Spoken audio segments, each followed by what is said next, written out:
당신의 가장 최근 대화를 한번 떠올려 보시기를 바랍니다. 당신의 입 밖으로 나온 그 말이 아니라 당신의 머릿속을 맴돌던 그 내면의 목소리를 말입니다. 내가 너무 많은 말을 한 것은 아닐까? 내 말이 너무 어색하게 들리지는 않았을까? 저 사람들은 지금 나에 대해 도대체 무슨 생각을 하고 있을까? 당신이 입을 여러 말을 하고 있는 그 순간에도 당신 안에 또 다른 당신은 한 걸음 뒤로 물러서서 침묵한 채 당신의 모든 단어와 모든 반응을 끊임없이 평가하고 판단하고 있었습니다. 우리는 어쩌면 두 개의 삶을 동시에 살아가고 있는 것인지도 모릅니다. 하나의 삶은 온전히 이 세상을 경험하기 위한 것이고, 다른 하나의 삶은 내 주변의 모든 사람들이 나의 존재를 승인하고 허락하는지 확인하기 위한 삶입니다. 스위스의 위대한 심리학자 칼 융은 일찍이 이런 말을 남겼습니다. 내면의 상황이 의식화되지 않으면 그것은 외부로 나타나 운명이 된다. 우리의 평범한 일상 속에서 이 말이 의미하는 바는 매우 깊고 묵직합니다. 만약 당신 안에 깊숙이 숨겨진 두려움들을 똑바로 마주하지 않는다면 그 두려움들이 결국 당신의 전체 삶을 조종하게 된다는 뜻입니다. 당신은 아마도 다른 사람들의 시선과 의견이 당신을 통제하고 있다고 믿을 것입니다. 특히나 타인의 시선을 중요하게 생각하고 체면을 중시하는 한국 사회에서 우리는 흔히 남의 눈치를 보느라 내 삶을 살지 못한다고 불평하곤 합니다. 하지만 실제로 당신을 통제하고 있는 것은 타인이 아닙니다.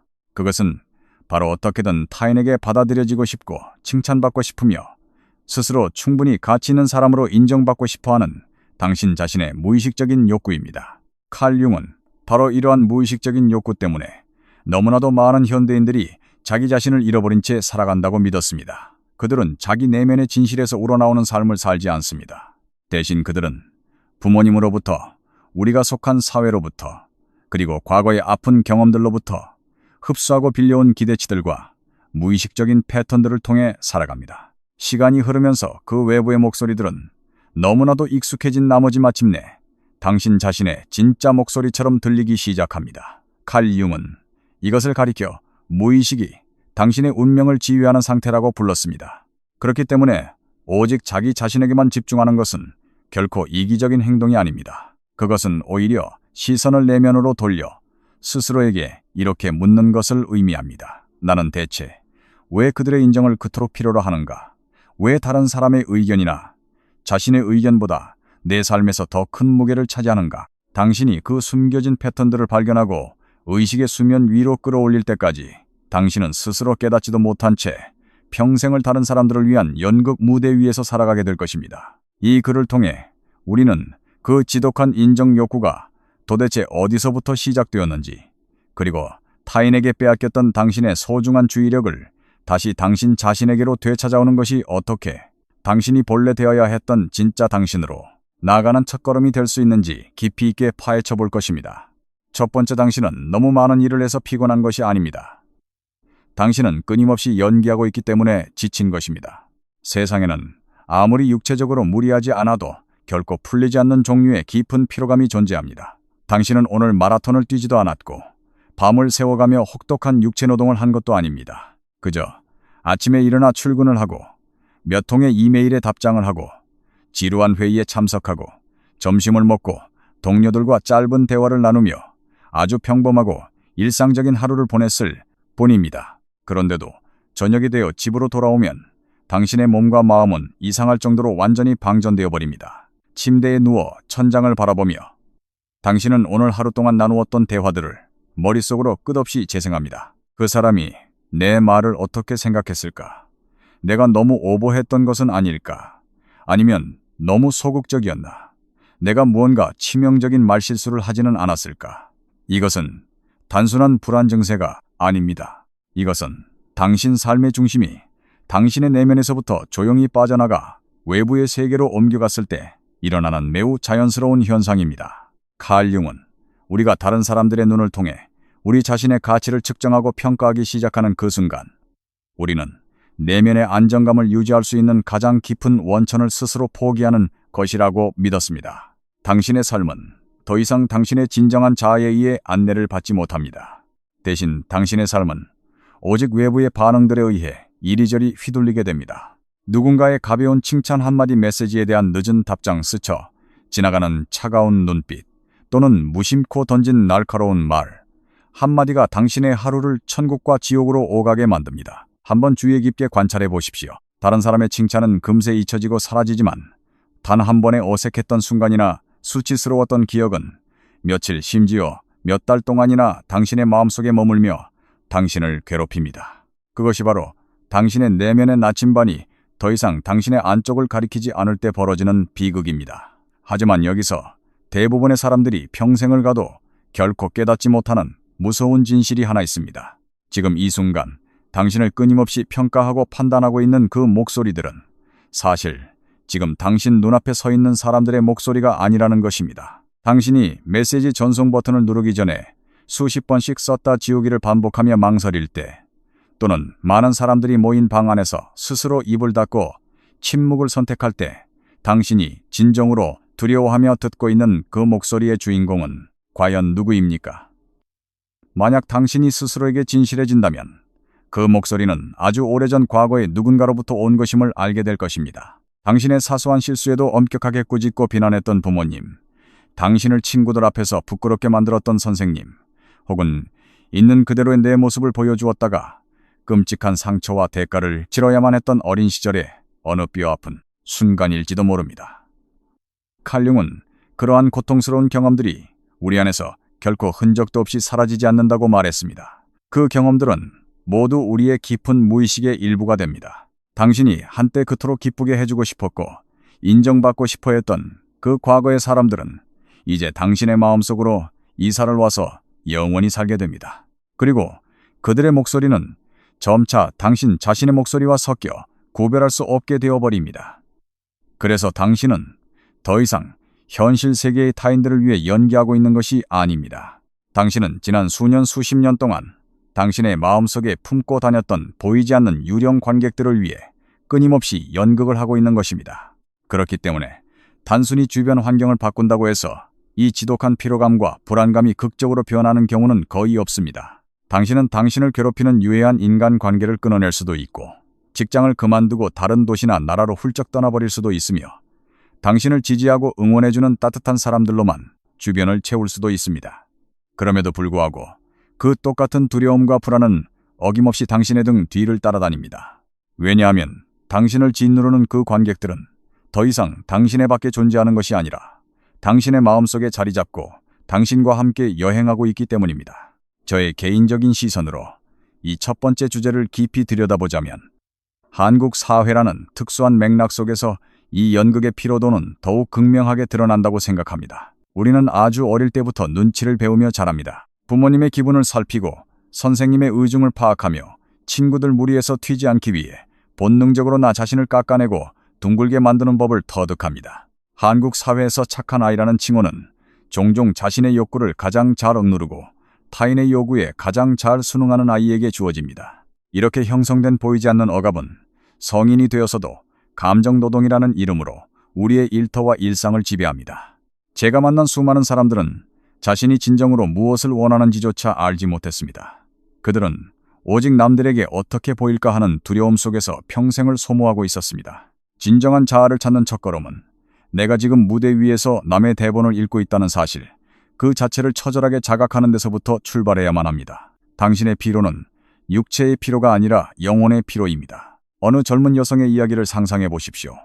그녀는 자신이 늘 꿈꿔왔던 완벽한 삶을 마침내 이루어냈습니다. 좋은 직장에 다니며 일을 사랑했고 안락하고 예쁜 아파트를 가졌으며 수년간의 자기 의심 끝에 마침내 다시 글을 쓰기 시작했습니다. 하지만 그녀는 자신이 진정으로 자랑스러워할 만한 멋진 글을 완성할 때마다 그것을 세상에 공유하기 직전에 항상 멈춰버리곤 했습니다. 그녀가 멈춘 이유는 사람들이 그녀를 공격하거나 비판할 것이라고 예상했기 때문이 아니었습니다. 그보다는 너무나도 익숙하고 차가운 질문 하나가 그녀의 마음속에서 어김없이 떠올랐기 때문이었습니다. 네가 도대체 뭐라고 그런 걸 써? 네가 무슨 자격으로 감히 이런 걸 남들에게 보여주려 해? 그녀는 그 목소리의 출처에 대해 단 한 번도 의심해 본 적이 없었습니다. 그 목소리는 그저 너무나도 당연하고 객관적인 진실처럼 느껴졌습니다. 하지만 그것은 삶의 지혜나 객관적인 사실이 결코 아니었습니다. 그것은 오래전 그녀가 받았던 상처가 매우 익숙한 목소리를 빌려 다시 말하고 있는 것일 뿐이었습니다. 칼융은 이러한 인간의 비극적인 상황을 단 하나의 잊을 수 없는 명문장으로 표현했습니다. 당신이 무의식을 의식으로 만들 때까지 그 무의식은 끊임없이 당신의 삶을 이끌어갈 것이고 당신은 그것을 운명이라고 부를 것이다. 지금 당신의 성격이나 기질이라고 느껴지는 많은 것들은 사실 당신이 살아남기 위해 만들어낸 오래된 생존 전략인 경우가 많습니다. 지금 당신의 정체성이라고 굳게 믿고 있는 것은 단지 당신이 타인들로부터 받아들여지기 위해 후천적으로 학습한 역할일지도 모릅니다. 이것이 바로 우리가 자기 자신에게만 온전히 집중해야 하는 이유입니다. 이것은 남을 짓밟고 나만 잘 살겠다는 이기주의가 아닙니다. 그것은 매우 불편하고 고통스러운 질문들을 스스로에게 던지는 뼈아픈 과정입니다. 나는 도대체 왜 그들의 승인을 받아야만 안심하는가? 왜 누군지도 모르는 타인의 시선과 의견이 내 삶의 방향을 결정하는가? 이 숨겨진 패턴들이 마침내 수면 위로 드러나고 가시화될 때까지 당신은 오직 당신의 마음속에만 존재하는 그 환영 같은 관객들을 위해 계속해서 연기하며 살아갈 것입니다. 그러면서도 당신 스스로는 그저 내가 조금 더 조심성이 많고 남을 배려하는 착한 사람이며 책임감이 강할 뿐이라고 굳게 믿을 것입니다. 진정한 내면의 변화는 아침에 일어나서 거울을 보며 긍정적인 화관을 외치거나 훌륭한 아침 루틴을 실천한다고 해서 시작되는 것이 아닙니다. 진정한 변화는 오직 명료한 알아차림에서부터 시작됩니다. 당신이 지금 연기를 하고 있다는 그 사실 자체를 알아차리십시오. 당신이 입 밖으로 말을 꺼내기도 전에 당신의 생각과 감정을 검열하고 편집하는 그 내면의 목소리를 알아차리십시오. 당신은 결코 너무 많은 일을 해서 지친 것이 아닙니다. 당신은 너무나도 오랜 세월 동안 남이 부여한 역할을 연기해온 나머지 그것이 본래 연극이었다는 사실조차 잊어버렸기 때문에 이토록 지치고 병든 것입니다. 그리고 그 숨막히는 연기 아래에는 누군가의 승인이나 허락과는 전혀 무관한 아주 고요하고 인내심 강하며 결코 훼손되지 않는 순수한 당신의 무언가가 내내 기다리고 있었습니다. 그것은 바로 당신이 다른 모든 사람들의 눈을 통해 당신 자신을 바라보는 법을 배우기 이전의 본래의 당신입니다. 바로 그곳에서부터 당신 자신에게로 돌아가는 진짜 여정이 비로소 시작됩니다. 두 번째, 그것은 나를 지키기 위한 가면이었습니다. 당신이 마침내 스스로 계속해서 연기를 해왔다는 사실을 희미하게나마 느끼기 시작할 때 모든 소음 아래에서 아주 조용하고 근원적인 질문 하나가 떠오르기 시작합니다. 처음에는 그 질문이 매우 불편하고 거북하게 느껴집니다. 그러다 이내 그것은 결코 무시할 수 없는 거대한 질문으로 변해버립니다. 만약 내 삶의 그 많은 부분들이 한낱 연기에 불과했다면 지금 이 연기를 하고 있는 진짜 나는 과연 누구인가? 칼융은 이 질문에 대해 너무나도 빠르고 종종 거짓된 대답을 내놓는 인간의 심리적 구조에 대해 아주 명확한 이름을 붙였습니다. 그는 그것을 페르소나라고 불렀습니다. 페르소나는 단순히 축제에서 쓰는 물리적인 가면만을 의미하는 것이 아닙니다. 그것은 당신이 아주 어릴 적부터 사회생활을 하면서 상황에 맞게 덮어쓰는 법을 배운 당신의 사회적 얼굴입니다. 페르소나는 당신의 어떤 부분은 세상에 드러내도 안전하고 또 어떤 부분은 철저히 숨기는 것이 더 낫다는 것을 뼈저리기에 깨달은 당신의 또 다른 버전입니다. 하지만 페르소나는 완전히 새빨간 거짓말은 아닙니다.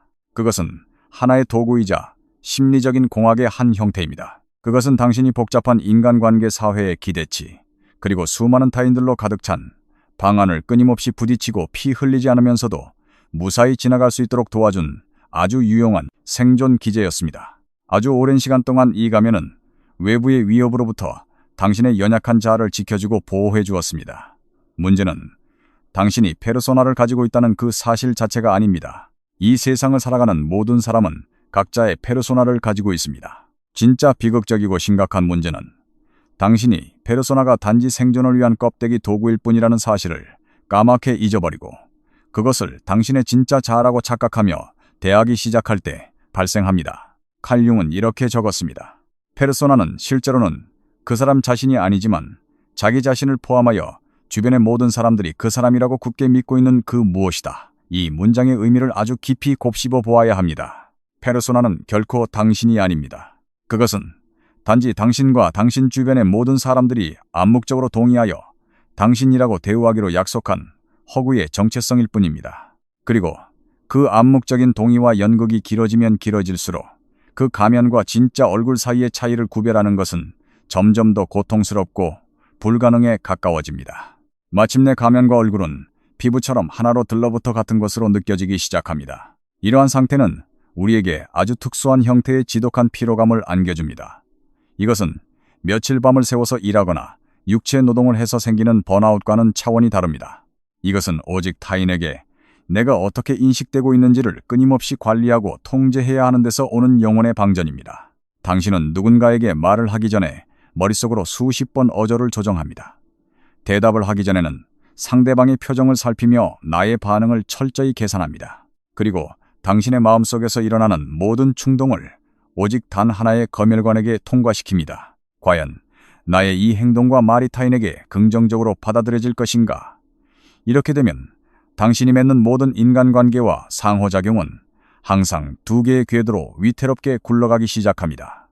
하나의 궤도는 실제로 지금 당장 일어나고 있는 현실의 상황이고, 다른 하나의 궤도는 지금 이 상황이 외부의 관찰자에게 어떻게 보일 것인가 하는 허상의 상황입니다. 칼 융은 결코 페르소나 자체를 인간의 나약함이나 실패로 보지 않았습니다. 오히려 그는 그것이 본래 우리의 전체 삶을 지배하도록 설계되지 않은 아주 얇고 기능적인 표면이어야만 한다고 생각했습니다. 그런데 인간이 자신의 진정한 자아를 덮어버린 채 너무나 엄청난 양의 심리적 에너지를 이 가면을 유지하는 데만 쏟아붓고 있다는 사실을 꿰뚫어 보았습니다. 페르소나는 제2의 자아가 되어 진짜 삶과 나란히 달리며 주인을 갉아먹어서는 안 되는 것이었습니다. 가면이 통제권을 쥐고 당신의 삶을 집어삼킬 때 그 변화는 아주 미묘하고 소리 없이 일어납니다.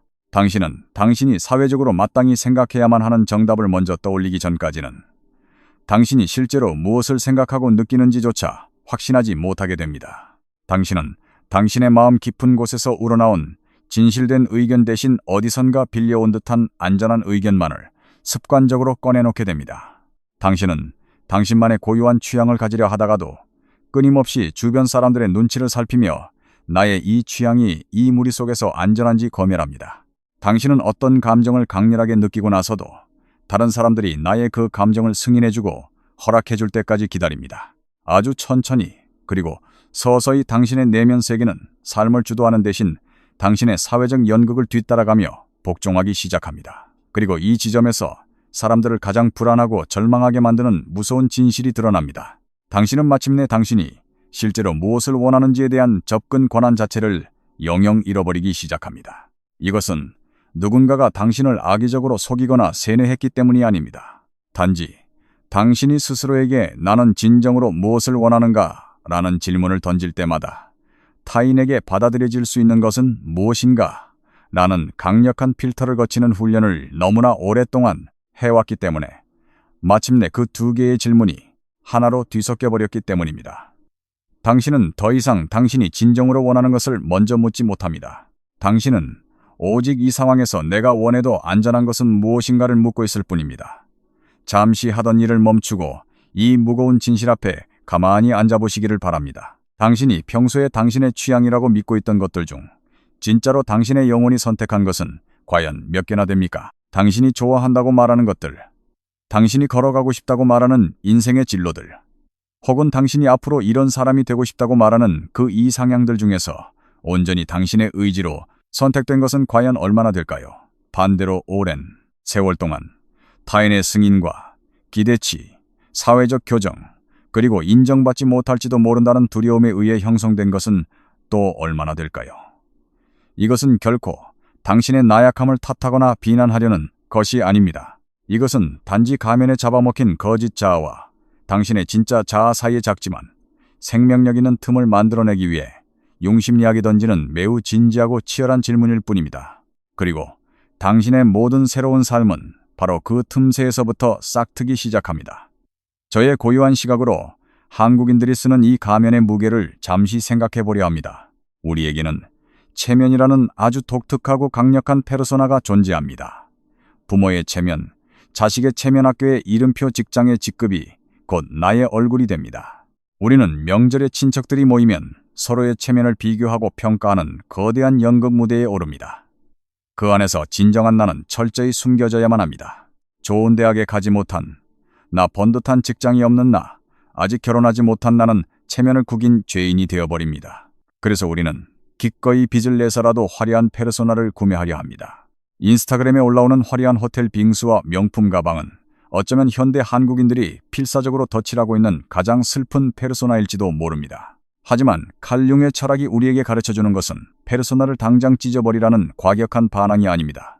가면은 필요합니다. 다만 내가 언제 가면을 썼고 언제 벗어야 하는지를 명확히 통제할 수 있는 주인이 되어야 한다는 뜻입니다. 칼 융의 작업은 결코 사람들과의 관계를 다 끊어내고 가면을 극적으로 벗어던지라고 강요하는 것이 아니었습니다.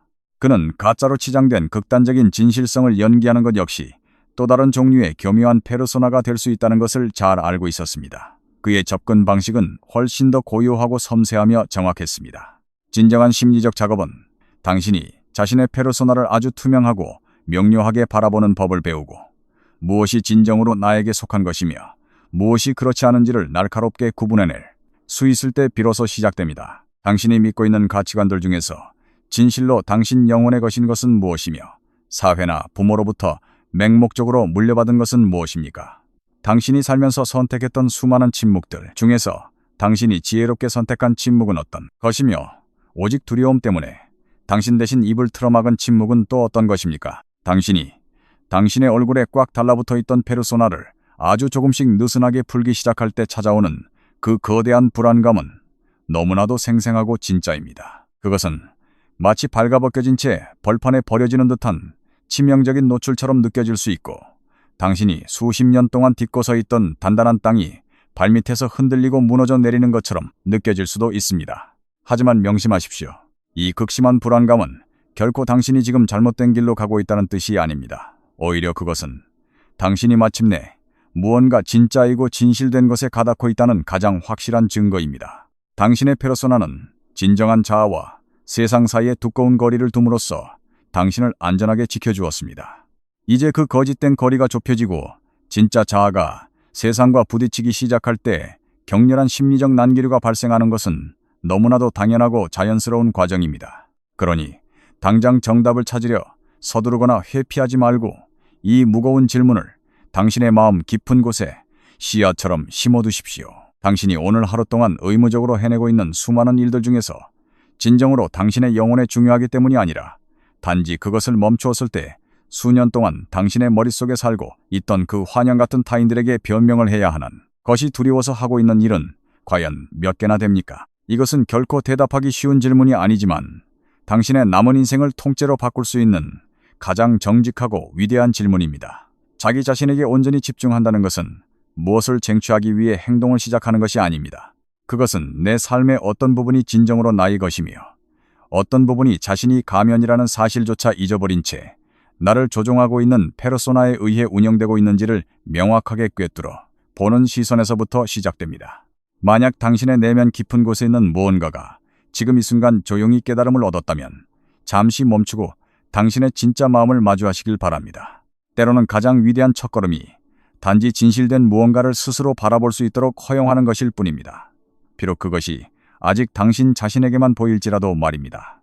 세 번째, 당신은 아무도 당신의 이름을 등록하지 않은 환상의 경주를 홀로 달리고 있습니다. 당신의 영혼을 옥죄고 있던 페르소나가 아주 조금이라도 느슨해지기 시작할 때 거의 즉각적으로 일어나는 또 하나의 기이한 현상이 있습니다. 당신의 주의력과 시선이 엉뚱하게도 옆을 향해 미끄러져 가기 시작한다는 것입니다.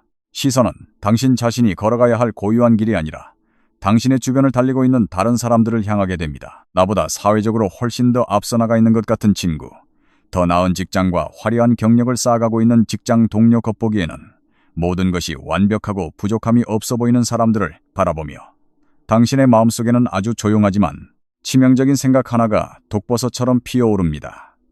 아, 내가 너무 뒤처졌구나. 이 생각은 너무나도 뼈에 사무치게 익숙해서 마치 그것이 나의 고유한 생각인지 사회가 주입한 공포인지조차 구별하기 어렵게 만듭니다. 당신이 습관적으로 스크롤을 내리는 소셜미디어의 모든 게시물들, 오랜만에 나간 동창회에서 들려오는 친구들의 자랑 뉴스에서 떠들어대는 성공한 사람들의 이야기들은 모두 무언의 목소리로 똑같은 거짓 믿음을 당신의 뇌리에 강박적으로 주입합니다. 그것은 바로 인생이란 모든 사람들이 동시에 출발하여 똑같은 결승선을 향해 달려가는 거대한 단거리 달리기 경주이며 당신은 지금 어떻게든 남들보다 심각하게 뒤처져 있다는 끔찍한 착각입니다. 하지만 칼 융은 이러한 사회의 폭력적인 아이디어에 전면적으로 도전하고 반박했습니다. 그는 이 세상에 존재하는 그 어떤 두 사람의 심리적 발달 과정과 인생의 경로도 결코 같을 수 없다고 굳게 믿었습니다. 모든 인간은 각자 고유하고 독창적인 무의식의 구조를 가지고 태어나며 다른 사람의 것을 함부로 빌리거나 억지로 서두르거나 타인과 비교할 수 없는 자신만의 절대적인 성장, 리듬을 가지고 있습니다. 세상의 눈에는 당신이 뒤처지거나 실패한 것처럼 보일지라도 사실 그것은 당신의 내면의 생태계가 온전하게 성숙하기 위해 요구하는 가장 정확하고 완벽한 속도일 수 있습니다. 그러나 안타깝게도 우리가 속한 사회는 결코 이런 우아한 방식으로 작동하지 않습니다. 사회는 철저하게 모두가 공유해야만 하는 획일화된 시간표를 바탕으로 굴러갑니다. 10대에는 어느 정도 성적을 받아야 하고 20살에는 어떤 대학에 들어가야 하며 26살 무렵에는 그럴싸한 직장을 구해야 하고 30살을 전후해서는 결혼을 하고 아이를 낳아 어디쯤인가 누구나 알아볼 수 있는 안정적인 궤도에 도착해야만 한다는 폭력적인 타임라인 말입니다. 하지만 이 사회적 시간표라는 것은 단지 평균값이라는 환상을 조합하여 만들어낸 괴물일 뿐 결코 진리가 아닙니다. 당신이 당신 고유의 내면의 삶을 이 폭력적인 잣대에 들이대고 측정하기 시작하는 순간 당신은 평생 동안 환상 속에서 거짓으로 앞서 있다는 우월감이나 거짓으로 뒤처져 있다는 열등감에 시달리게 될 것입니다. 왜냐하면 이 세상의 진정한 의미에서 완벽하게 평균적인 사람은 단 한 명도 존재하지 않기 때문입니다. 여기서 저의 시선으로 한국 사회의 빨리빨리 문화와 이 타임라인의 압박을 짚어보고 싶습니다. 한국만큼 생애 주기별 과업이 촘촘하고 강박적으로 짜여진 나라도 드물 것입니다. 우리는 수능이라는 거대한 컨베이어 벨트를 시작으로 취업 준비, 내 집 마련, 자녀 교육이라는 끝없는 경주 트랙 위로 내던져집니다. 조금이라도 이 궤도에서 벗어나거나 멈춰서면 사회는 곧바로 실패자라는 낙인을 찍어버립니다. 명절마다 친척들이 묻는 언제 취직할 거냐, 언제 결혼할 거냐, 애는 언제 낳을 거냐는 질문들은 우리의 영혼에 가해지는 일상적인 채찍질입니다. 하지만 칼 융의 가르침을 빌려 우리는 스스로에게 다시 물어야 합니다. 도대체 누가 나를 이 경주에 참가시켰는가? 정답은 아무도 나를 등록하지 않았다는 것입니다. 우리는 단지 이 사회가 만들어 놓은 환상의 트랙 위를 달려야만 생존할 수 있다고 세뇌당했을 뿐입니다. 이 지점에서 융은 세속적인 의미의 자기 개발과 영혼의 개성화 과정을 명확하게 분리했습니다. 오늘날 서점과 유튜브를 장식하는 자기 개발은 대개 우리의 시선을 외부로 향하게 만듭니다. 어떻게 하면 누군가가 만들어 놓은 기준에 맞추어 더 생산적인 인간이 될 것인가? 어떻게 하면 더 성공하고 남들에게 더 인상적으로 보일 것인가를 가르칩니다. 하지만 융이 말하는 개성화 과정은 이와는 완전히 차원이 다른 이야기입니다.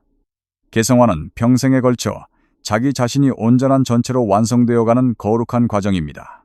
이것은 사회의 얕은 기준에 맞추어 더 나은 부품이 되는 것이 아니라 더욱 충만하고 완전한 자기 자신으로 피어나는 것을 의미합니다. 그리고 그 위대한 여정은 외부에서 바라볼 때 결코 지속적이고 안정적인 전진이나 성공의 모습으로 나타나지 않습니다. 때로는 멈춰서서 한없이 침전하는 것처럼 보일 때도 있습니다.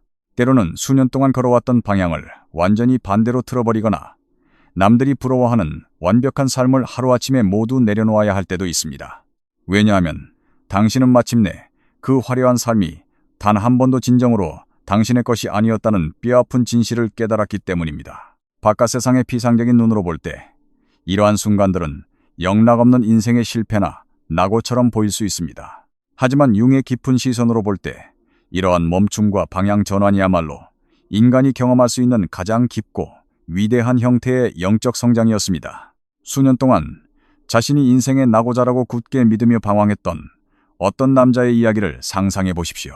그의 친구들이 안정적인 직장을 구하고 누구나 예측 가능한 번듯한 삶의 기반을 다져나가는 동안 그는 계속해서 하던 일을 그만두고 새로운 방향으로 궤도를 수정했습니다. 그것은 그가 끈기나 의지력이 부족하거나 무책임해서가 아니었습니다. 그의 내면 가장 깊은 곳에 있는 무언가가 도저히 자기 자신에게 맞지 않는 거짓된 삶에 안주하기를 격렬하게 거부했기 때문이었습니다. 수년 동안 그는 자신을 혼란스럽고 한심한 사람이라며 끊임없이 자책하고 채찍질했습니다. 그러나 어느 순간 그는 자신의 인생 전체를 관통하는 아주 놀라운 패턴 하나를 발견하기 시작했습니다. 남들의 눈에는 그저 핑계나 실패로만 보였던 그 모든 예상치 못한 궤도 수정과 방황들이 사실은 아주 조용히 그러나 매우 정확하게 그를 진정으로 가슴 뛰게 하는 일련의 작업과 아이디어, 그리고 그만이 느낄 수 있는 고유한 경험들로 그를 이끌어오고 있었다는 사실을 말입니다. 그는 단 한 번도 길을 잃은 적이 없었던 것입니다. 그는 그저 세상에 존재하는 다른 어떤 사람도 이해할 수 없는 오직 자신만의 고유한 지도를 따라 걷고 있었을 뿐입니다. 사회가 강요하는 획일적인 속도에 비하면 턱없이 느려 보였을지 모르지만 사회가 결코 이해할 수 없는 가장 깊고 단단한 방식으로 그의 영혼은 뿌리를 내리고 있었던 것입니다. 험준한 산맥을 굽이굽이 흐르는 거대한 강물은 결코 탁 트인 평야를 가로지르는 인공 운하처럼 직선으로 빠르게 이동하지 않습니다. 강물은 거대한 바위를 만나면 이리저리 휘어지고 웅덩이를 만나면 한참을 고요 흐름을 멈추며 때로는 왔던 길을 거슬러 뒤로 돌아가기도 합니다. 하늘 위에서 인공위성으로 그 강물을 내려다본다면 그것은 너무나도 비효율적이고 답답한 동선으로 보일 것입니다. 그러나 그 강물은 결코 길을 잃은 것이 아닙니다.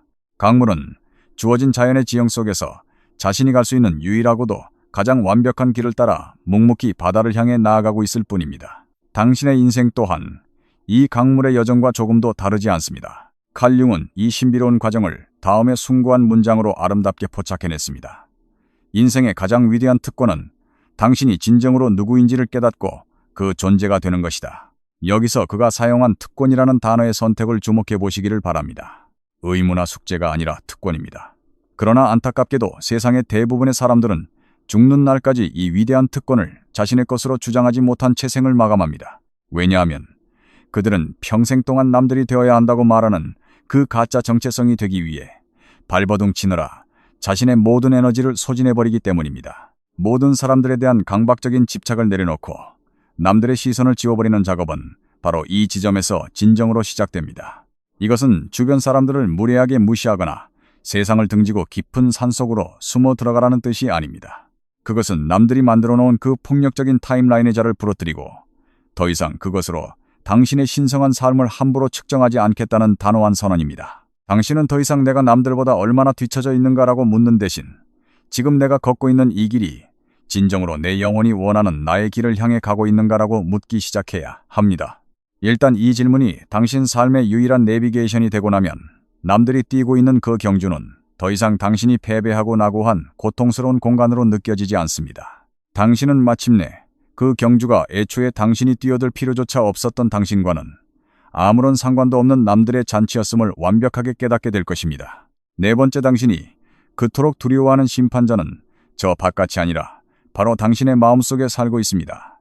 당신이 마침내 페르소나의 끈을 조금 느슨하게 풀고 끊임없이 남들과 비교하는 지옥 같은 습관을 멈추고 사회가 당신에게 강압적으로 할당한 속도가 아니라 당신 영혼의 고유한 속도대로 살아가기 시작한 후에도 예상치 못한 또 다른 심리적 현상이 발생합니다. 당신은 마침내 모든 사슬을 끊고 완벽하게 자유로워질 것이라고 기대합니다. 그리고 어떤 면에서는 실제로 엄청난 해방감을 느끼기도 합니다. 하지만 타인에게 평가받고 판단받는 것에 대한 근원적인 두려움 자체는 하루아침에 마법처럼 사라지지 않습니다. 오히려 그것은 이전보다 훨씬 더 예민하고 뚜렷하게 관찰되기 시작합니다. 직장 동료가 지나가며 던진 미묘한 시선 하나, 거래처에서 온 이메일의 무미건조한 텍스트, 혹은 누군가와의 대화 도중 발생한 단 몇 초간의 정적, 그 찰나의 순간에 당신의 내면 깊은 곳에서는 여전히 무언가가 팽팽하게 긴장하고 위축됩니다. 당신은 분명 예전처럼 타인의 맹목적인 승인을 구걸하며 쫓아다니지는 않지만 그럼에도 불구하고 누군가가 나를 일거수일투족 감시하고 있다는 그 지독한 느낌은 여전히 당신의 등덜미에 달라붙어 있습니다. 도대체 어떻게 이런 일이 가능할까요? 칼 융은 이 현상에 대한 해답이 우리를 몹시 불안하게 만들면서도 동시에 엄청난 해방감을 안겨주는 비밀을 품고 있다고 믿었습니다. 우리가 살아가면서 타인으로부터 받고 있다고 느끼는 평가와 비난의 시선들 중 압도적인 다수는 사실 저 바깥의 타인들로부터 시작된 것이 아닙니다. 그것은 철저하게 우리 내면에서부터 시작되어 바깥으로 투사된 것입니다. 외부에서 날아오는 위협처럼 생생하게 느껴지는 그 비난들은 종종 우리가 스스로에 대해 갖고 있으면서도 무의식적으로 외부로 쏘아올린 내면의 깊은 두려움입니다. 칼 융은 심리학에서 마음의 이 놀라운 방어 기제를 가리켜 투사라고 명명했습니다. 투사는 우리가 우리 자신에 대해 믿고 있는 무언가가 너무나도 고통스럽고 수치스러워서 도저히 의식의 수준에서 똑바로 마주할 수 없을 때 발생합니다. 우리의 불쌍한 심리 구조는 그 고통스러운 진실을 깨끗하게 지워버릴 능력이 없기 때문에 대신 그 진실의 위치를 밖으로 이동시켜버립니다. 그래서 나는 결코 충분하지 않아. 나는 무능력해라는 내면의 은밀하고 고통스러운 목소리는 곧 내 주변의 모든 사람들이 나를 무능력하다고 생각하고 비웃고 있을 것이라는 병적인 확신으로 둔갑해버립니다. 나의 개인적이고 내밀한 수치심이 타인들이 나를 조롱한다는 공적인 상상으로 그 형태만 교묘하게 바꾸는 것입니다. 내가 쓰레기 같다는 느낌 자체는 결코 사라지지 않았습니다. 그것은 단지 내 안에서 내 밖으로 그 주소지만을 옮겼을 뿐입니다. 이것은 결코 당신의 인격에 어떤 심각한 결함이 있어서 일어나는 일이 아닙니다. 이것은 의식의 수면 아래에서 스스로를 보호하기 위해 거의 본능적이고 자동적으로 작동하는 인간 마음의 보편적인 메커니즘입니다. 이 투사 과정은 너무나도 빛의 속도로 순식간에 일어나기 때문에 당신은 그 방어 기제가 작동하는 과정 자체를 거의 눈치채지 못합니다. 당신은 오직 그 투사의 결과물, 즉 다른 사람들이 끊임없이 나를 현미경으로 관찰하고 내 가치를 평가하고 결국 나를 부족하고 형편없는 인간으로 깎아내리고 있다는 그 지독하고 끈질긴 공포의 감정만을 생생하게 경험할 뿐입니다. 그래서 칼 융은 우리의 인생 전체를 송두리째 바꿀 수 있는 아주 통렬한 질문 하나를 던졌습니다. 당신은 타인들이 당신의 어떤 진짜 모습을 꿰뚫어 볼까봐 그토록 두려워하고 있는 것입니까? 당신의 나약함입니까? 당신의 지나친 예민함입니까? 당신의 지독한 불안정함입니까? 아니면 당신이 결코 사랑받을 자격이 없는 형편없는 존재일지도 모른다는 그 깊고 어두운 공포입니까? 당신이 타인들이 당신 안에서 보고 있다고 굳게 믿는 그 흉측한 결점들은 10중 8구 당신 자신이 스스로의 내면에서 도저히 인정하거나 받아들이지 못하고 억압해버린 바로 당신 자신의 파편들입니다. 여기서 잠시 저의 개인적인 성찰을 더해보겠습니다. 한국 사회는 다름과 튀는 것을 극도로 경계하는 집단주의적 성향이 강합니다. 우리는 남들의 시선을 두려워하지만 동시에 우리 자신도 남들을 매우 가혹하게 평가하는 투사의 감옥 속에 갇혀 있습니다. 인터넷 기사의 악플창을 보십시오. 타인에 대한 그토록 맹렬하고 잔인한 비난들은 사실 악플러들 내면에 억압된 분노와 실패에 대한 끔찍한 두려움이 바깥으로 폭발한 거대한 투사의 현정입니다. 내가 나 자신을 허락하지 못하기 때문에 자유롭게 살아가는 타인을 견딜 수 없어 짓밟으려는 것입니다. 우리를 미치게 하는 타인의 심판관은 사실 우리 내면의 거울입니다. 칼 융은 이렇게 기록했습니다. 타인에 대해 우리를 짜증나게 하고 분노하게 만드는 모든 것들은 사실 우리 자신을 더 깊이 이해할 수 있도록 이끌어주는 열쇠가 될 수 있다. 우리를 주눅들게 하거나 위협적으로 느껴지는 사람들에게도 똑같은 진실이 적용됩니다. 아무런 노력 없이도 당신을 한없이 작아지게 만드는 그 당당하고 자신감 넘치는 사람. 그 사람의 화려한 성공이 너무나도 배가 아파서 쳐다보기도 싫은 창조적인 친구, 아무런 미안함도 없이 당당하게 자신의 권리와 공간을 요구하는 이기적인 직장 동료를 떠올려 보십시오. 당신이 그들을 보며 느끼는 극심한 불편함과 분노는 사실 그들 자체의 문제라기보다는 당신의 문제일 확률이 높습니다. 그들은 단지 당신의 내면 깊은 곳에 억압된 채 묻혀있는 무언가를 거울처럼 적나라하게 보여주고 있을 뿐입니다. 당신이 쓸모없다며 내다버린 당신의 숨겨진 재능 현실에 타협하느라 비겁하게 포기해버린 당신의 열정, 혹은 그것을 겉으로 드러냈을 때 치러야 할 대가가 너무나 두려워서 스스로 가둬버린 당신의 빛나는 자 아의 일부 말입니다. 칼 융은 무의식 속에 숨겨진 이 거대하고 어두운 영역을 그림자라고 불렀습니다. 그림자는 우리가 타인과 사회로부터 안전하게 받아들여지기 위해 스스로 잘라내고 밀어내버린 모든 자질 욕망, 그리고 잠재력과 힘을 고스란히 담고 있는 창고입니다.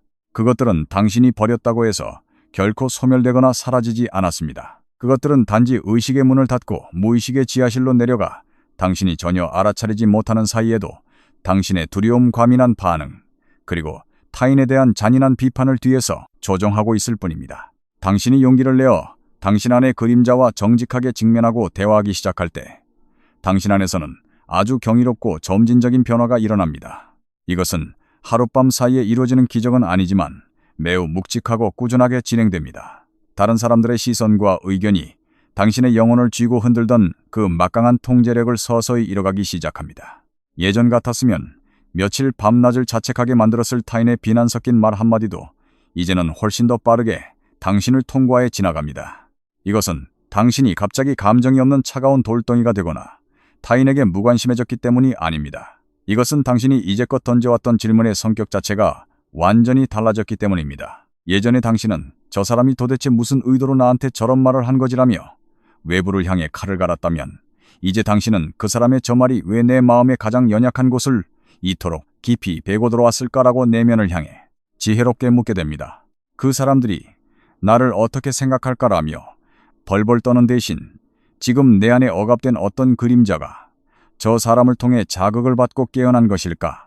라고 성찰하게 됩니다. 현대의 최신인지 심리학 역시 칼융의 이러한 깊은 통찰을 과학적으로 뒷받침하고 있습니다. 인간의 뇌는 모호하고 불확실한 사회적 상황을 맞닥뜨리면 텅 빈 캔버스를 채우기 위해 이미 자기 내면에 굳게 자리 잡고 있는 기존의 믿음들을 끄집어내어 멋대로 의미를 부여하는 습성을 가지고 있습니다. 만약 당신의 무의식 속에 나는 가치 없고 무능력한 인간이라는 굳건한 믿음이 자리 잡고 있다면 상대방이 아무런 악의 없이 보낸 중립적인 시선도 당신의 뇌에는 치명적인 비판과 경멸로 해석됩니다. 대화 도중에 짧은 침묵은 완전한 거절로 느껴지고 메시지에 대한 늦은 답장은 당신이 쓸모없는 존재라는 완벽한 증거로 확정되어 버립니다. 우리는 이 세상을 있는 그대로 객관적으로 바라보지 않습니다. 우리는 오직 우리 내면에 이미 살고 있는 두려움과 결핍이라는 색안경을 통해서만 세상을 걸러서 봅니다. 그러니 다음번에 누군가로부터 평가받고 심판받는다는 끔찍한 기분이 들 때면 반사적으로 눈앞에 있는 그 사람을 탓하거나 원망하기 전에 잠시 깊은 숨을 들이마시고 멈춰 보시기를 바랍니다. 그리고 시선을 외부가 아닌 당신의 가장 깊은 안쪽으로 돌리십시오. 스스로에게 이렇게 조용히 물어보십시오. 나는 지금 저 사람이 나의 어떤 진짜 모습을 알아챌까봐 이토록 두려워하고 발버둥치고 있는가? 당신이 찾아낸 그 정직한 대답은 상대방의 오만한 태도나 행동이 당신에게 줄 수 있는 상처보다 수백 배는 더 큰 진실과 치유를 당신에게 가져다 줄 것입니다. 칼 융은 또한 이렇게 말했습니다. 세상에서 가장 두렵고 끔찍한 일은 자기 자신을 온전히 있는 그대로 받아들이는 것이다. 그것은 자기 수용이라는 것이 단지 말처럼 쉽고 아름답기만 한 과정이 아니기 때문입니다. 진짜 자기 수용은 당신이 그동안 혐오하며 다른 사람들에게 뒤집어 씌우고 투사했던 당신, 자신의 모든 추악하고 버림받은 조각들을 다시 내 집으로 거두어들이는 뼈를 깎는 고통을 요구합니다. 당신이 누군가의 오만함이라고 비난했던 그것은 사실 당신 내면에 억눌린 권력에 대한 욕망과 야망이었습니다. 당신이 누군가의 나약함이라고 경멸했던 그것은 사실 당신이 단 한 번도 위로받지 못했던 당신 안의 슬픔과 상처였습니다. 당신이 누군가의 집착이라고 조롱했던 그것은 사실 당신이 그토록 간절히 원했던 사랑에 대한 굶주림이었습니다. 당신이 애써 숨기려 했던 깊은 상실감이었습니다. 당신이 마침내 그 버림받았던 조각들을 끌어안고 당신 영혼의 집으로 무사히 데려올 때 다른 사람들은 더 이상 당신을 대신해서 당신의 그림자를 짊어질 힘을 잃게 됩니다. 다른 사람들을 완벽하게 잊어버린다는 것의 진정한 의미는 바로 이것입니다. 그것은 사람들을 무시하거나 투명인간 취급하라는 것이 아닙니다. 그것은 더 이상 타인들을 당신 자신이 회피하고 마주하지 못했던 당신 내면의 괴물들을 비춰보는 찌그러진 거울로 사용하지 않겠다는 위대한 독립선언입니다. 당신의 투사가 희미해지고 사라짐에 따라 세상이 당신을 끊임없이 감시하고 심판하고 있다는 그 지독한 편집증적인 느낌도 함께 연기처럼 사라집니다. 외부 세계가 변한 것이 아니라 당신이 당신 자신과 맺는 관계가 먼저 근본적으로 변했기 때문입니다. 만약 지금까지의 이야기가 당신의 가슴 깊은 곳에 가닿고 큰 울림을 주었다면 거울이라는 단어 하나를 기억하시기 바랍니다. 때로는 내 삶을 지배해온 무서운 패턴을 스스로 인식하는 것 그 자체만으로도 그 감옥으로부터 빠져나오는 가장 위대한 첫걸음이 될 수 있습니다. 다섯 번째 고독은 당신이 필사적으로 도망치고 있는 두려운 대상이 아니라 마침내 당신의 영혼이 당신을 간절히 부르고 있는 신성한 장소입니다. 당신의 내면을 조종하던 투사의 힘이 점차 그 끔찍한 악력을 잃어갈 때 당신이 매일 숨쉬며 살아가는 일상의 질감에는 어떤 미묘한 변화가 일어나기 시작합니다. 이 느낌은 직접 온몸으로 겪어보지 않고서는 말로 정확히 설명하기가 매우 어렵습니다. 그것은 마치 소음이 극적으로 줄어드는 것과 같은 감각입니다. 물론 물리적인 세상이 갑자기 조용해진 것은 아닙니다. 창밖의 자동차 경적 소리와 거리를 걷는 사람들의 대화 소리는 늘 그래왔듯 여전히 똑같이 시끄럽습니다. 하지만 당신 내면의 깊은 곳에서는 무언가가 기적처럼 고요해지기 시작합니다. 당신이 누군가에게 어떻게 보일지 끊임없이 생중계하던 머릿속의 해설자, 타인의 인식을 병적으로 모니터링하던 배경의 레이더망, 그 지독한 소음들이 마치 썰물이 빠져나가듯 서서히 뒤로 물러나기 시작합니다. 그리고 그 소음이 빠져나간 텅 빈 공간에 당신은 아주 오랫동안 그 자리에서 당신만을 기다려온 경이로운 무언가와 마주하게 됩니다. 그것은 바로 침묵입니다.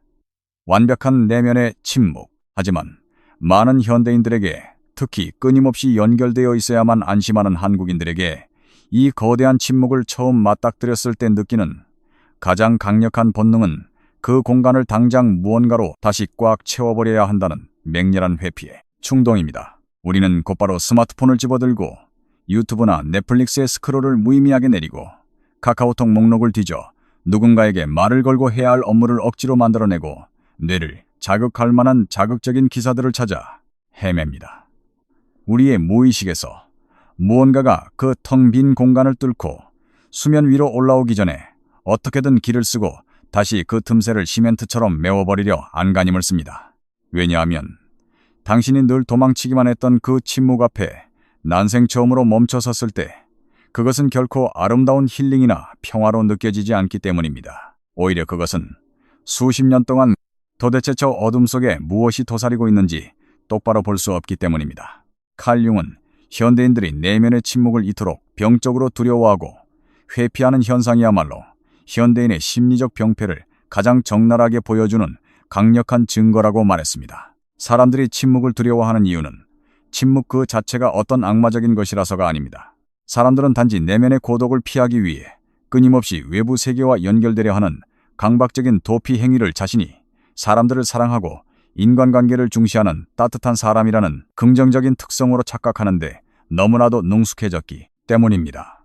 당신은 아마 스스로를 외로움을 많이 타는 사람, 혹은 그저 사람들과 어울리기를 좋아하는 사회적인 사람이라고 굳게 믿고 있을지도 모릅니다. 물론 그것도 진실의 일부일 수 있습니다. 하지만 더 뼈아픈 진짜 진실은 당신이 혼자 있는 것을 그토록 두려워하는 이유가 사람들과 떨어지는 외로움 때문이 아니라 군중의 시끄러운 소음이 마침내 멈추었을 때 당신의 깊은 내면에서 무언가가 솟아오르는 것을 마주하는 것이 견딜 수 없이 두렵기 때문일 수 있다는 것입니다. 그는 이렇게 적었습니다.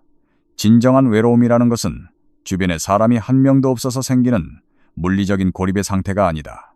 그것은 당신의 영혼의 진정으로 가장 중요한 의미를 지닌 것들을 도저히 타인과 소통할 수 없다고 느낄 때 찾아오는 근원적인 단절감이다. 이 문장을 마음속으로 다시 한번 천천히 읽어보십시오. 융이 정의한 외로움이란 사람의 부재가 아니라 진정으로 당신을 가슴 뛰게 하고 살아있게 만드는 당신만의 고유한 진실과의 접촉이 완전히 끊어진 상태를 말합니다. 그렇기 때문에 당신은 주말마다 핫플레이스를 가고 수많은 사람들에게 둘러싸여 있으며 모든 소셜미디어 플랫폼에서 가장 훌륭하고 모범적인 사회적 연기를 훌륭하게 수행하고 있으면서도 본질적으로는 뼛속까지 시린 구조적인 외로움과 공허함에 시달릴 수 있는 것입니다. 왜냐하면 당신의 존재에서 가장 핵심적이고 필수적인 부분들이 단 한 번도 바깥 세상으로 나올 수 있는 안전한 공간과 허락을 받지 못했기 때문입니다.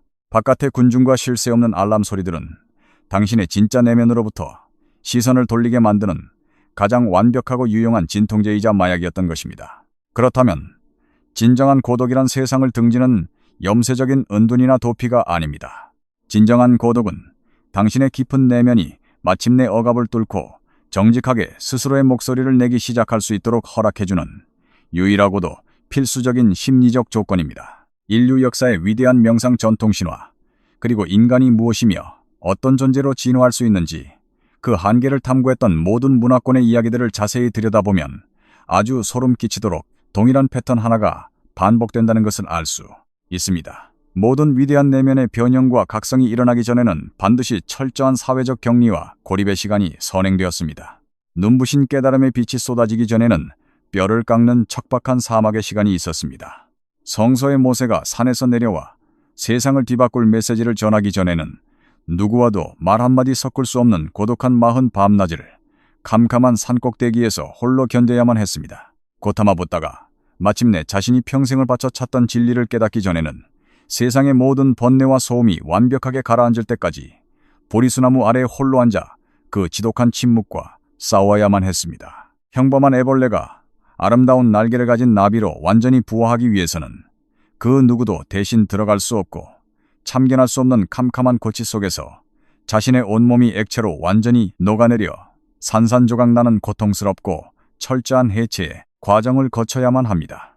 이것은 결코 우연의 일치가 아닙니다. 칼 융은 수년 동안 전 세계의 다양한 신화와 종교 연금술의 상징들을 연구하며 이 동일한 패턴을 추적했습니다. 왜냐하면 그는 이 오래된 이야기들이 인간 심리의 발달 과정에 대한 매우 구조적이고 핵심적인 진실을 가리키고 있다고 굳게 믿었기 때문입니다. 우리 인간이 본래의 온전한 자아로 나아가기 위해서는 결코 대중들 앞이나 환한 불빛 아래서는 이루어질 수 없는 아주 은밀하고도 어두운 변환의 단계들이 반드시 필요합니다. 이것은 사람들이 북적이는 사회생활이 나쁘다거나 무가치하다는 뜻이 결코 아닙니다. 다만 영혼의 가장 깊은 내부에서 일어나는 어떤 치유와 성장의 과정들은 끊임없이 타인과 상호작용하고 연계해야만 하는 사회적 환경 속에서는 그 질적인 주의력을 확보하는 것 자체가 물리적 심리적으로 완전히 불가능하기 때문입니다. 당신의 자아는 당신이 타인의 감정과 시선에 실시간으로 반응하고 레이더망을 곤두세우고 있는 동안에는 결코 당신 삶의 운전대를 온전히 넘겨받아 통제할 수 없습니다. 우리가 진정한 고독을 대면했을 때 수면 위로 떠오르는 것들이 항상 따뜻하거나 평화롭고 낭만적인 것만은 아닙니다. 사실 이것은 아무도 우리에게 제대로 경고해주지 않는 고독의 아주 치명적인 진실입니다.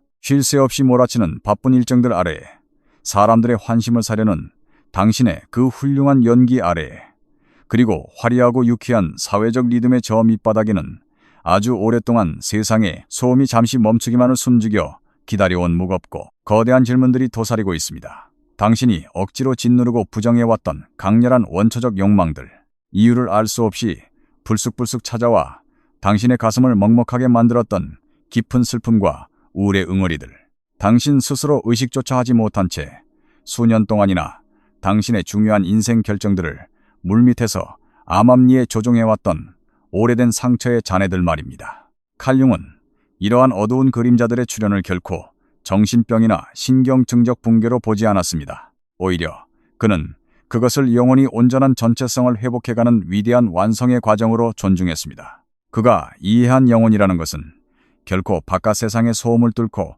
자신의 목소리를 들어달라며 고래고래 소리를 지르는 천박한 존재가 아닙니다. 영혼은 아주 끈질기게 그러나 침묵 속에서 조용히 기다립니다. 그리고 당신이 마침내 세상의 플러그를 뽑고 충분히 고요해졌을 때 비로소 영혼은 자신이 그토록 오랫동안 당신에게 하고 싶었던 진짜 이야기들을 아주 천천히 그리고 분명하게 말하기 시작합니다. 바람 한 점 불지 않는 일은 새벽 깊은 산속에 자리 잡은 거대한 호수를 상상해 보시기를 바랍니다. 바람이 잦아든 호수의 수면은 마치 거대한 거울처럼 완벽하게 고요해져서 하늘의 구름과 별들을 한치의 오차도 없이 맑고 투명하게 반사해냅니다. 이것은 그 전날까지 흙탕물이 일고 파도가 치던 그 물결이 원래는 호수가 아니었기 때문이 아닙니다.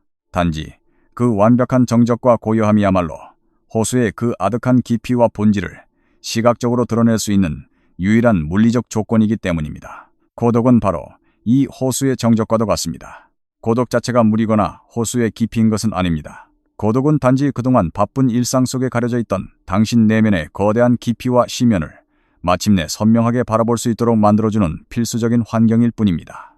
여기서 저의 시선으로 현대 한국인들의 외로움과 고독을 재해석해 보겠습니다. 우리는 카카오톡 단체방에서 쉴 새 없이 떠들고 인스타그램에서 수백 명의 팔로워와 소통하며 회식 자리에서 잔을 부딪힙니다. 그런데 왜 밤에 혼자 침대에 누우면 뼈가 시리도록 외로운 것일까요? 그것은 우리가 관계의 양에 집착하느라 정작 가장 중요한 나와의 관계를 철저히 방치했기 때문입니다. 한국 사회에서 혼밥 혼술이라는 단어가 유행하는 것도 어쩌면 억압된 집단주의에서 벗어나 내면의 고독을 회복하려는 현대인들의 처절한 몸부림일지도 모릅니다. 하지만 진짜 고독은 단순히 혼자 밥을 먹는 행위가 아니라 스마트폰을 끄고 내 영혼의 밑바닥에서 올라오는 찌꺼기들을 가만히 응시할 수 있는 맹렬한 용기를 의미합니다. 고독을 두려워하지 마십시오. 당신은 세상에서 고립되는 것이 아니라 마침내 당신 자신과 가장 깊은 대화를 나누기 위해 잠시 연결을 끊는 것뿐입니다. 칼 융이 아주 특별한 주의를 기울여 다루었던 고독의 가장 위대한 역설은 바로 이것입니다. 강박적으로 정적을 채우려 하거나 패닉에 빠지지 않고 진정으로 홀로 머무는 법을 터득한 사람은 그 고독의 터널을 지나 다시 타인들에게로 돌아갈 때 이전과는 완전히 다른 차원의 인간이 되어 돌아옵니다. 그들은 결코 냉소적이거나 차가워지지 않습니다.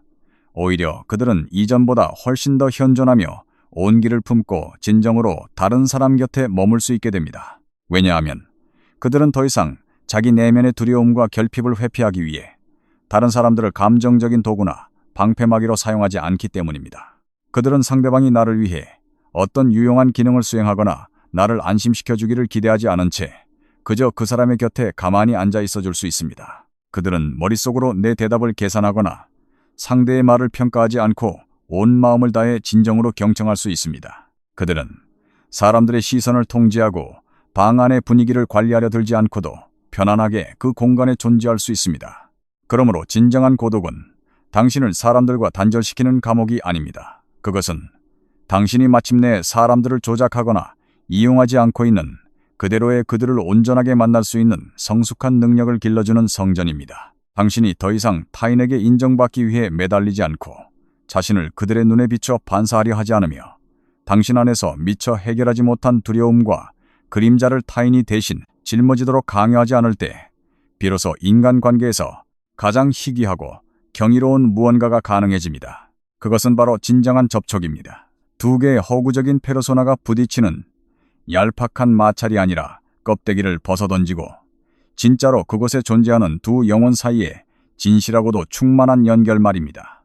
다른 모든 사람들을 잊어버리라는 말은 이 단계에 이르러서 가장 문자 그대로의 숭고한 의미를 갖게 됩니다. 그것은 타인을 무정하게 버리거나 세상을 등지라는 오만한 뜻이 아닙니다. 그것은 위대한 준비 과정입니다. 당신의 내면이 마침내 자기 자신만의 고유한 목소리를 제대로 낼 수 있을 때까지 기꺼이 캄캄한 고독에 침묵 속으로 걸어 들어가겠다는 거룩한 자발성입니다.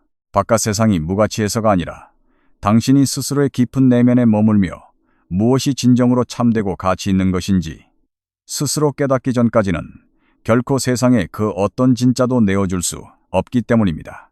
당신이 그토록 필사적으로 피해왔던 그 고독한 고요함은 결코 텅 비어있는 진공 상태가 아닙니다. 그것은 당신이 끝없는 도피를 멈추고 마침내 두 팔을 벌려 받아들일 준비가 될 때까지 기다리고 있는 우주의 가장 충만하고 경이로운 진실들로 가득 차 있는 거대한 저수지입니다.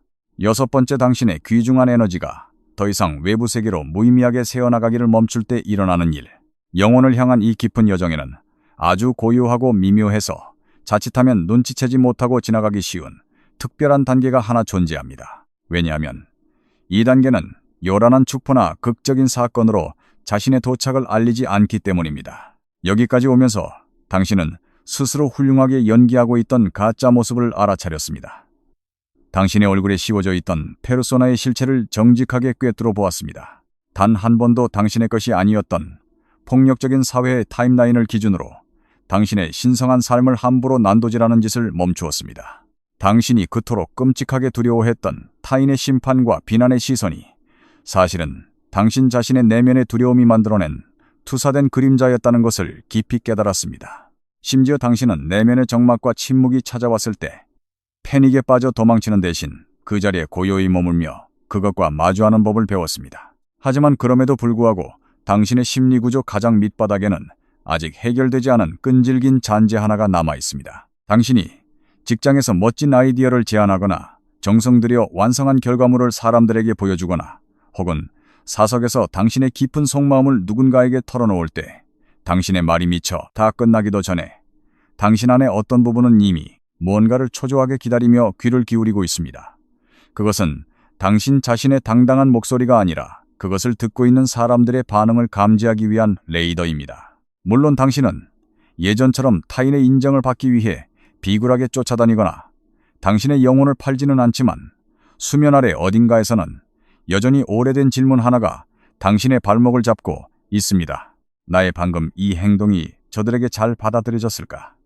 당신의 무의식 속에 숨겨진 그 보이지 않는 안테나는 여전히 외부 세계로부터 어떤 신호가 떨어지기만을 미세하게 더듬으며 찾고 있는 것입니다. 칼 융은 이 집요한 현상을 가리켜 리비도의 외향화라는 개념으로 깊이 있게 설명했습니다. 여기서 그가 말한 리비도라는 것은 흔히 일상적으로 쓰이는 성적인 의미나 단순한 성격의 외향성을 말하는 것이 아닙니다. 그것은 인간의 정신작용이 흘러가는 방향, 즉 정신적 에너지의 거대한 흐름을 의미합니다. 융의 관점에서 리비도는 인간의 주의력 열망 동기부여를 배후에서 작동시키는 가장 근원적인 생명력입니다. 만약 당신의 이 소중한 생명력이 끊임없이 외부 세계를 향해 쏟아져 나가면서 오직 다른 사람들의 승인이나 칭찬 외부의 인정만을 목말라하며 기다 사와고 있다면 당신의 정신은 단 한순간도 편안하게 뿌리를 내리거나 안정될 수 없습니다. 그 흩어진 에너지들은 쉴 새 없이 당신의 대화 인간관계 회사에서의 선과 소셜, 미디어의 좋아요 숫자 위로 산산이 부서지며 흩뿌려지고 외부 세계가 당신의 존재 가치를 증명해 주는 도장 하나를 찍어주기만을 처절하게 갈구하게 됩니다.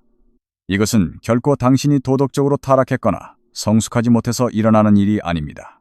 이것은 인간의 심리가 발달하는 과정에서 반드시 거쳐가야 하는 아주 자연스러운 하나의 단계일 뿐입니다. 아직 성숙하지 못하고 뿌리가 약한 어린 자아는 본능적으로 자신이 이 세상에 존재한다는 사실을 확인하기 위해 타인이라는 외부의 거울에 절대적으로 의존할 수밖에 없습니다.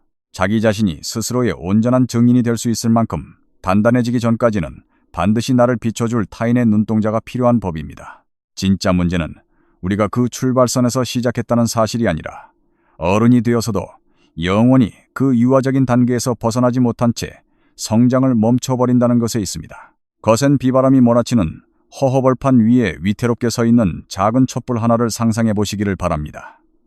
그 불꽃 자체가 태생적으로 약하거나 결함이 있는 것은 아닙니다. 하지만 그 불꽃은 끊임없이 사방에서 불어오는 바람, 즉 타인의 기대치 사회적 압박 사람들의 변덕스러운 평가에 실시간으로 반응하느라 자신이 가진 모든 불태울 에너지를 소진해버립니다. 불꽃은 이리저리 미친 듯이 흔들리고 땅에 닿을 듯 꺾이며 그저 불씨를 꺼뜨리지 않고 살아남기 위해 처절한 사투를 벌입니다. 이제 그 똑같은 불꽃을 비바람을 완벽하게 막아주는 안전하고 평온한 방 안에 유리 덮개 안으로 옮겨놓았다고 상상해 보십시오. 즉각적으로 엄청난 변화가 일어납니다. 불꽃은 더 이상 소리를 내며 요란하게 타오르지 않습니다. 그 대신 불꽃의 움직임은 완벽하게 고요해지고 안정되며 그 심지에서 뿜어져 나오는 열기는 훨씬 더 깊고 뜨거워집니다. 빛은 흔들림 없이 공간을 은은하고 일정하게 채웁니다. 왜냐하면 그 불꽃은 더 이상 외부의 공격으로부터 자신을 방어하는 데 헛된 에너지를 낭비할 필요가 없어졌기 때문입니다. 칼 융은 끊임없이 타인의 승인과 관심에 목을 매며 살아가는 사람은 바로 그 비바람 속의 첫 번째 촛불처럼 살아가는 것과 같다고 믿었습니다. 그들은 결코 망가지거나 고장난 것이 아닙니다. 단지 그들은 자기 내면에 굳건하게 존재하는 가치들을 돌보고 강화하는 대신 변덕스럽고 통제할 수 없는 외부 세계의 반응들을 관리하고 통제하려 몸부림치느라 자신에게 주어진 엄청난 양의 심리적 에너지를 허공에 날려버리며 고갈시키고 있는 것입니다. 융이 우리에게 정신적 에너지를 외부 세계로부터 거두어들이라고 말했을 때 그것은 결코 사람들에게 차갑게 대하거나 매사에 무관심해지거나 방구석에 틀어박히라는 뜻이 아니었습니다. 그는 당신이 칭찬과 인정을 구걸하는 대가로 밖으로 쉴 새 없이 퍼다나르던 그 아까운 에너지들을 아주 서서히 도로 회수하여 당신의 깊은 내면 가장 밑바닥에 단단하게 뿌리내릴 수 있도록 허락하라는 뜻이었습니다. 그리고 바로 그 치열한 회수의 과정으로부터 그가 내면의 일관성이라고 불렀던 아주 경이로운 상태가 자라나기 시작합니다. 이 내면의 일관성은 겉으로 보여주기 위한 얕은 자신감이나 강한 척하는 두꺼운 페르소나와는 완전히 결이 다릅니다. 그것은 상상할 수 없을 정도로 훨씬 더 깊고 묵직한 상태입니다. 당신의 생각, 감정, 행동, 그리고 영혼의 깊은 가치관들이 완벽하게 한 방향을 향해 정렬되기 시작하는 상태. 당신 영혼의 무게 중심이 마침내 바깥에서 안쪽으로 완전히 이동하는 상태입니다. 이 경지에 이르면 사람들의 달콤한 칭찬이 더 이상 당신을 하늘 위로 띄워올리며 우쭐하게 만들지 못하고 뼈아픈 비난과 조롱도 더 이상 당신의 영혼을 짓밟고 파괴하지 못합니다. 이것은 당신이 감정이 메마른 무감각한 로봇이 되었기 때문이 아닙니다. 단지 당신의 존재 가치와 자아상이 더 이상 다른 사람들의 얄팍한 반응에 의해 좌지우지되거나 결정되지 않을 만큼 깊은 내면에 거대하고 단단한 닻을 내렸기 때문입니다. 현대의 첨단 뇌과학과 심리학 역시 융의 이러한 선구적인 통찰과 완벽하게 동일한 결론에 도달하고 있습니다. 자기 조절 능력과 동기부여에 관한 수많은 연구 결과들은 외부의 칭찬이나 금전적 보상에 이끌려 행동하는 사람들보다 자기 내면의 고유한 의미와 가치에 뿌리를 두고 행동하는 사람들이 훨씬 더 오랫동안 지치지 않고 강력한 동기를 유지한다는 사실을 일관되게 보여줍니다. 당신의 모든 행동과 선택이 다른 사람들에게 인정받기 위해서, 남들과 비교해서, 이기기 위해서, 혹은 칭찬받기 위해서 이루어질 때 당신의 가엾은 신경계는 살아남기 위해 쉴 새 없이 다음번의 도파민 신호를 쫓아다녀야만 하는 노예로 전락합니다.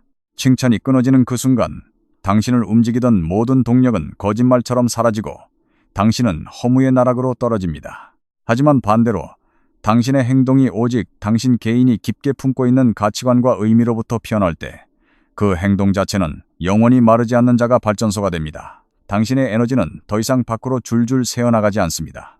왜냐하면 그것은 바깥 세상으로부터 다시 돌아와도 좋다는 허락과 승인을 기다릴 필요가 전혀 없기 때문입니다. 저의 고유한 시각으로 이 에너지의 회수 과정을 되돌아봅니다. 한국 사회는 남들에게 보여주기 위한 삶, 보여주기 식삼에 엄청난 에너지를 낭비하는 사회입니다. 남들 보기에 번듯한 직장, 남들 보기에 행복한 가정, 남들 보기에 훌륭한 여행지.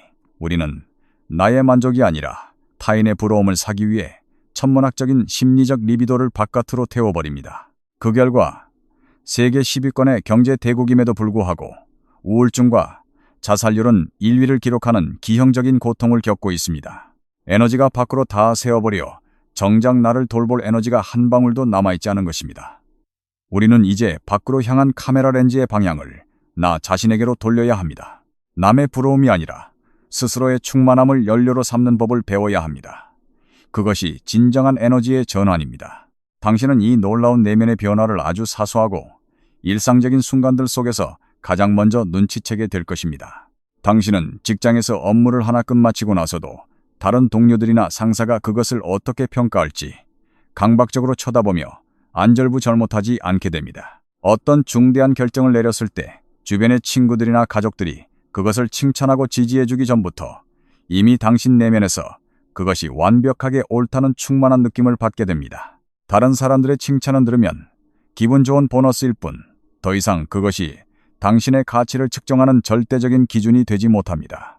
타인의 매서운 비판은 당신의 정체성을 위협하는 치명적인 칼날이 아니라 그저 참고할 만한 건조한 정보의 하나로 유연하게 처리됩니다. 이것은 결코 삶으로부터 도피하거나 무관심해지는 것이 아닙니다. 이것은 오히려 세상과 맺는 전혀 다른 차원의 건강하고 깊은 애착입니다. 융이 말했던 끊임없는 확인을 요구하는 자, 이고의 얄팍한 탐색이 아니라 진정한 자기 SLF의 깊은 뿌리에 단단히 기반을 둔 연결입니다.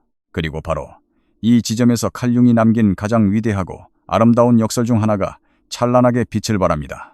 당신이 당신 내면 가장 깊은 곳에 확고하게 뿌리를 내릴수록 놀랍게도 당신은 그 어느 때보다 세상과 더욱 완전하고 깊숙하게 연결될 수 있다는 사실입니다. 당신은 더 이상 내가 남들에게 어떻게 보일까를 모니터링하는데 당신의 소중한 의식을 절반이나 쪼개어 낭비하지 않기 때문입니다. 이제 당신의 머릿속에는 더 이상 당신을 훔쳐보는 보이지 않는 관객도 없고 방구석에 앉아 팔짱을 낀 채 당신의 일거수일투족을 채점하는 가혹한 내면의 비판자도 존재하지 않습니다. 당신은 그저 당신이 나누는 대화, 당신이 몰두하는 일, 당신이 사랑하는 인간관계, 그리고 당신의 온전한 삶의 경험, 그 자체 속에 완벽하게 현존할 뿐입니다. 결국 오직 자기 자신에게만 집중한다는 것은 세상을 등지고 무인도로 떠난다는 것을 의미하는 것이 아닙니다. 그것은 끊임없이 내 삶을 바깥에서 관찰하고 평가하던 그 지독하고 병적인 습관을 마침내 끝내버린다는 것을 의미합니다. 그 기나긴 통제와 억압의 끝에 마침내 찾아오는 자유는 세상 대부분의 사람들이 상상하는 것보다 훨씬 더 조용하고 평화롭습니다. 그것은 심장이 터질 것 같은 아드레날린이나 극적이고 과장된 카타르시스로 찾아오지 않습니다. 그것은 그저 아주 고요하고 충만한 현존의 감각으로 찾아옵니다. 매 순간마다 마치 유체이탈을 하듯 내 삶의 바깥에 서서 스스로를 평가하고 채점하는 대신 마침내 내 삶의 가장 깊고 따뜻한 중심부로 온전히 들어와 안착했다는 그 평온한 느낌 말입니다. 당신이 한 번이라도 이 강렬하고도 고요한 현존의 상태를 온몸으로 경험하고 나면 당신은 과거의 당신이 그토록 목숨 걸고 쫓아다녔던 것이 사실은 타인의 얄팍한 승인이 아니었다는 사실을 깨닫게 될 것입니다. 당신이 진정으로 그토록 애타게 찾고 갈구했던 것은 기나긴 방황을 끝내고 마침내 당신 자신의 영혼이라는 따뜻한 집으로 무사히 돌아왔다는 그 안도감이었을 뿐입니다. 이 길고도 깊은 여정의 끝에 다다른 지금 당신은 아마도 칼융이 남의 시선을 신경 쓰지 말고 완전히 잊어버리라고 했던 그 강렬한 조언이 결코 다른 사람들에게 무례하고 이기적인 괴물이 되라는 초대장이 아니었음을 온 마음으로 이해하셨을 것입니다. 그는 그보다 훨씬 더 거대하고 심원한 의미를 우리에게 전하고자 했습니다. 타인의 변덕스러운 의견이 당신 존재의 가치와 정체성을 결정짓는 법정이 되도록 내버려두는 그 어리석고 끔찍한 짓을 지금 당장 멈추라는 것입니다. 왜냐하면 당신 존재의 가치가 누군가의 기분이나 승인에 의해 좌우되는 그 순간부터 당신의 삶은 단 한순간도 온전하게 당신의 소유였던 적이 없기 때문입니다. 자기 자신에게 집중한다는 것은 단순히 거울을 보며 내 외모나 이익을 챙기는 나르시시즘을 의미하는 것이 아닙니다. 그것은 당신의 소중한 주의력과 에너지를 진정한 내적 변화가 일어날 수 있는 이 우주에서 유일무이한 장소로 되돌려 놓는 거룩한 작업입니다. 그 장소는 바로 당신의 깊고 넓은 내면 세계입니다. 당신의 껍데기인 페르소나, 당신이 외면했던 그림자, 당신이 남들에게 덮어씌웠던 투사, 그리고 당신의 심연에 웅크리고 있던 은밀한 두려움들, 이 모든 것들은 결코 당신을 파괴하려는 적이 아니었습니다. 그것들은 사실 당신의 영혼이 보내는 간절한 초대장이었습니다. 그 억압된 파편들 하나하나는 모두 심판받고 버려지는 대신 따뜻한 이해와 품으로 거두어지기를 기다리며 아주 조용히 당신의 진정한 자아를 향해 손가락을 가리키고 있었던 것입니다. 이것이 바로 시간이 지날수록 당신을 둘러싼 주변 사람들의 말과 시선이 점점 그 막강했던 힘을 잃어버리는 진짜 이유입니다. 그것은 사람들이 갑자기 개과천선하여 당신을 비판하기를 멈추었기 때문도 아니고 그들이 하루아침에 당신의 진가를 기적적으로 알아보았기 때문도 아닙니다. 그것은 오직 당신이 더 이상 타인들에게 네가 누구인지 말해달라며 당신 인생의 결정권을 그들의 손에 쥐어주지 않았기 때문입니다. 당신을 정의할 수 있는 그 거룩한 책임과 권리는 이제 마침내 그것의 원래 주인이자 유일한 자격자인 당신 자신에게로 완벽하게 되돌아왔습니다. 칼융은 한 인간이 세상에 태어나 일생 동안 완수해야 할 가장 위대하고도 신성한 과업은 돈을 많이 벌어 성공하거나 남들에게 더 많은 찬사를 받거나 사회적으로 더 완벽하게 받아들여지는 것이 아니라고 믿었습니다. 인간의 궁극적인 목적은 파편화된 자아를 온전한 하나로 융합하여 전체성을 이루는 것에 있습니다. 그리고 이 경이로운 전체성은 당신이 남들에게 빌려온 가짜 기대치들과 사회의 껍데기들을 통해 살아가는 것을 완전히 멈추고 당신의 내면 가장 깊은 곳, 그 수많은 소음들 아래에서 당신이 태어나기 전부터 늘 그 자리에 존재했던 가장 맑고 깊은 목소리에 귀를 기울이기 시작하는 바로 그 순간부터 시작됩니다. 그 목소리는 결코나 지금 남들한테 어떻게 보이지, 내가 튀어 보이지는 않나라고 불안해하며 묻지 않습니다. 그 목소리는 오직 아주 고요하고 단호하게 이렇게 물을 뿐입니다. 지금 내가 걷고 있는 이 길은 진정으로 나라는 존재의 본질에 부합하는가? 어쩌면 이것이야말로 인류가 그토록 찾아 헤매던 진정한 자유의 진짜 의미일지도 모릅니다. 자유는 세상 사람들의 평가나 심판이 완전히 사라진 상태를 의미하는 것이 아닙니다. 그런 유토피아는 현실에 존재하지 않습니다. 진정한 자유란 사람들이 어떤 평가를 내리든 더 이상 그것에 내 영혼이 목매달고 의존하지 않는 해방의 상태를 뜻합니다. 당신은 앞으로도 살아가면서 수많은 타인의 의견들을 듣게 될 것입니다. 때로는 달콤한 칭찬도 받을 것이고 때로는 칼날 같은 비난도 마주하게 될 것입니다. 하지만 이제 그 어떤 의견도 당신을 당신 삶의 중심에서 끌어내려 바닥에 패대기 칠 수 있는 힘을 갖지 못합니다. 당신의 그 소중한 주의력과 생명력은 더 이상 이름 모를 군중의 소유물이 아닙니다. 그것은 오로지 당신이 걸어가야 할 당신만의 숭고한 길 위에 온전히 바쳐집니다. 그러니 부디 당신 자신에게 집중하십시오. 그것은 다른 사람들이 무가치하거나 중요하지 않아서가 아닙니다. 당신이 당신 자신의 영혼과 진정으로 만나 깊은 화해를 이루기 전까지는 결코 이 세상 그 누구와도 진짜 얼굴로 마주할 수 없기 때문입니다. 그리고 마침내 당신이 다른 모든 사람들의 시선이라는 찌그러진 거울을 통해 당신의 귀중한 삶을 훔쳐보는 짓을 멈추었을 때 당신의 삶에는 실로 기적과도 같은 일이 벌어집니다. 당신은 결코 다른 누군가로 새롭게 변하거나 개조되는 것이 아닙니다. 당신은 그저 사회가 씌워놓은 수많은 가면과 억압에 짓눌려 당신이 본래 누구였는지를 까맣게 잊어버리기 이전에 아주 맑고 순수하며 온전했던 바로 그 본래의 당신으로 되돌아갈 뿐입니다. 이 기나긴 영혼의 탐험을 마치고 각자의 삶으로 돌아가시기 전에 저는 진심을 다해 당신의 목소리를 듣고 싶습니다. 오늘 나누었던 이 수많은 이야기들 중에서 당신의 가슴 가장 깊은 곳에 머물며 가장 오래도록 귓가를 맴돈 문장이나 생각은 무엇이었습니까? 칼융의 통찰 중에서 당신이 그동안 외면하고 있었던 당신 자신의 모습을 훨씬 더 투명하게 바라보도록 도와준 아이디어가 있었습니까? 아니면 당신이 굳게 믿고 있던 세계관을 강렬하게 뒤흔들고 도전하게 만든 어떤 깨달음이 있었습니까? 당신의 소중하고 정직한 생각들을 아래의 댓글로 남겨주시기를 부탁드립니다. 비록 익명의 공간일지라도 당신이 남긴 그 진실된 성찰의 한 줄은 지금 이 순간 어딘가에서 자기 안의 그림자와 힘겨운 싸움을 벌이며 자신을 잃어버린 채 방황하고 있는 또 다른 누군가에게는 자신의 참모습을 발견하게 만드는 구원의 빛이자 위대한 나침반이 될지도 모릅니다. 당신의 내면의 목소리가 들려줄 그 빛나는 이야기들을 기다리고 있겠습니다.